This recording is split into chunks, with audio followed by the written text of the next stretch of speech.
Olá, crianças! Vamos começar mais uma história? Então, vamos lá!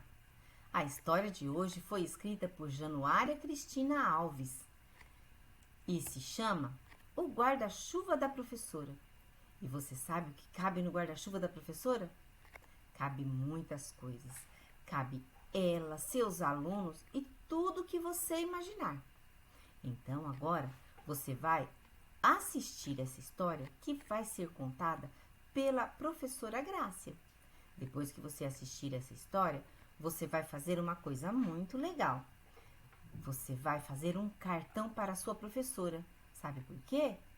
É porque no dia 15 de outubro vai ser o dia do professor. Nada melhor do que fazer uma homenagem para ela, não é verdade?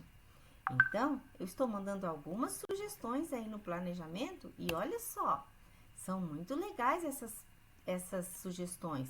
São guarda-chuvas que você pode fazer usando a sua criatividade.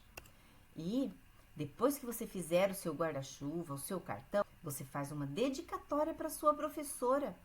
Pede para um adulto escrever para você.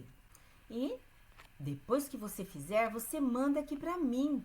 Manda para o meu WhatsApp que eu vou mandar para sua professora, tá bom? Se você preferir, você pode fazer um áudio ou um vídeo fazendo uma homenagem para ela.